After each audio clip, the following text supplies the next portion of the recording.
मीरा मिश्रा गोर लगै छी मिथिला। अखन हम रुकल छी विष्णु निवास होटल में। बहुत सुंदर होटल, सबसे बहुत नीक हमरा दक्षिण भारत के ई लागल जे जत्तो भी अहाँ जाओ, कोनो भी रेस्टोरेंट में जाओ, कोनो मंदिर के तो बाते छोड़ दियो, हर जगह बालाजी के फोटो अहाँ के मिलल भेटत। या कोनो भी जना देखियो अखन हम जना होटल में रुकल छी, देखियो हर एक रूम में, हर एक पैसेज में फोटो लागल रहै छनि। और दोसर बात हमरा ई नीक लागल जे अपन मातृभाषा हर जगह बोर्ड पर सबसे पहले अहाँ के लिखल भेटत।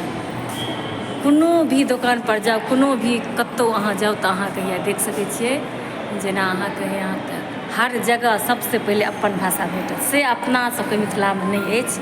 एकर हमरा कनि लागल जे अपना सब पर ध्यान देबाक चाही। जे भी कोनो दुकान खोलै छथि, जे भी तो मैथिली में लिखल रहबाक चाही।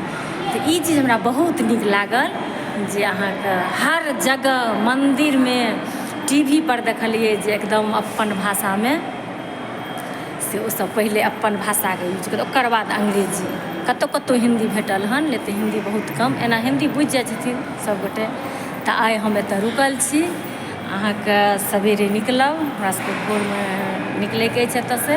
फिर हम सब चलि जायब रामेश्वरम, तो फिर ओतौ के दृश्य अहाँ सबके देखायब। सब पर बालाजी के कृपा बनल रहे। अहाँ सब देख सकै छियै कि हर जगह सबसे पहले अपन भाषा, सबसे पहले अपन भाषा। ई हमरा बहुत नीक लागल। कनि मोन भेल अहाँ सबसँ कनि बातचीत कऽ ली। तऽ आइ हमसब एतऽ रुकल छी। एतेक सुन्दर होटल के नाम सेहो देखियौ, एकदम विष्णु अवतार बालाजी महाराज जी छथि, तऽ हुनके ऊपर ई होटल के नाम छै। ई हमरा बहुत नीक लागल। सब पर भगवान बालाजी के कृपा बनल रहे, सबके मनोकामना सिद्ध करथि। बहुत सुन्दर नजारा, बहुत नीक। लेकिन धर्म तऽ कष्टमय होइते छै, ताहि दुआरे कष्ट तऽ होइते छै। कोनो भी अहाँ देवघर जाओ या कतौ जाओ, कोनो भी धर्म स्थल अहाँ जाओ तऽ कष्ट तऽ हेबे करै छै। तऽ हमर इएह भेल जे ई जे केओ सोचै छथिन कि हम रिटायर हैब ओकर बाद तीर्थ स्थल जायब, तऽ ई चीज नहि करू। हमर अपन व्यक्तिगत रहै छी, ओना हर व्यक्ति के अपन अपन विचार रहै छनि। तऽ नहि, आ छोट बच्चा अछि तऽ हुनका लऽ कऽ नहि आउ।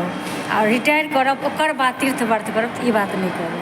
एकदम जखनी यंग छी, तंदुरुस्त छी, कियाकि कतौ अहाँ जेबै, एक मंदिर जेबै तऽ अगल बगल 2-4 मंदिर 5 मंदिर रहै छै। आ 200 सीढ़ी अहाँ के कतौ चढ़ऽ पड़त, 200 सीढ़ी अहाँ के कतौ ऊपर जाय पड़त।